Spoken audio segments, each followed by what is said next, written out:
I'll not give my impression, I'll give the impression of all people around us.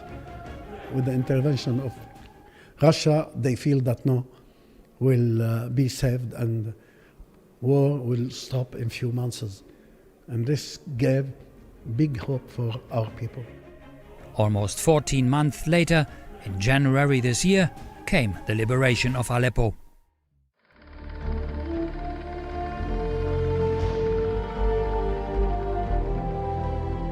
On this occasion, the Russian mission hosted this side event at the UN Geneva during the 35th Human Rights Council sessions.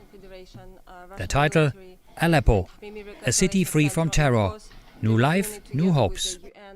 A delicate presentation that some groups disputed, some saw as propaganda, but many others as what it was, namely setting the record straight and an appeal for greater humanitarian support from Western nations and for the reconstruction of the city. Well, first of all, I would like to say that before reconstruction, we have to make this city secure. And there was a large-scale demining campaign, which was carried out in Aleppo by the Russian military.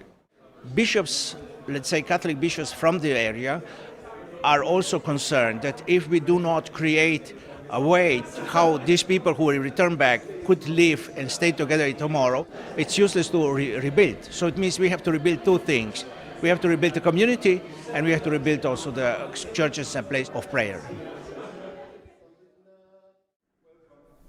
In the meantime, the Syrian government and other parties to the war stand accused by the UN and human rights organizations of serious human rights violations that are under investigation by the team of the UN Special Rapporteur Pinheiro. Despite any allegations, the Syrian president focuses on peace building now. So the peace is two things: fighting terrorists and terrorism, stopping the flowing of terrorists and every kind of logistical support.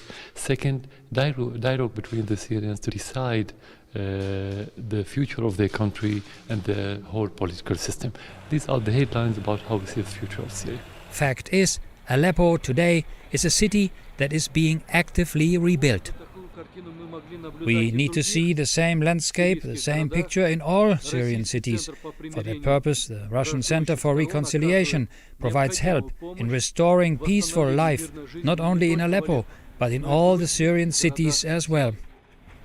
The International Red Cross estimates that already some 80,000 people have returned since terrorist groups left the eastern neighborhoods. Well, it is clear that the Western mainstream media was interested in Aleppo when terrorists were there, but today they are not interested anymore about the needs of people, about the suffering of people, because the terrorists were kicked out of the city.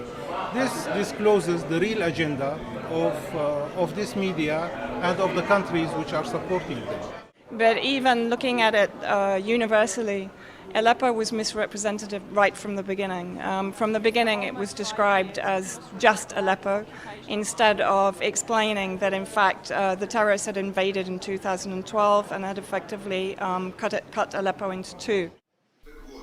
The objective of this conference was to focus on how to help the Syrian people and to give them hope that with the help of the international community, peace and stability in all of Syria will be achieved.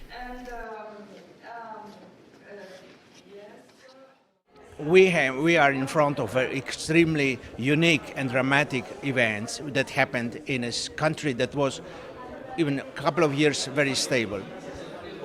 What can we say? We can say that without active involvement of certain states, and Russian Federation certainly among them, we would have today a geopolitical configuration, a panorama of Middle East different.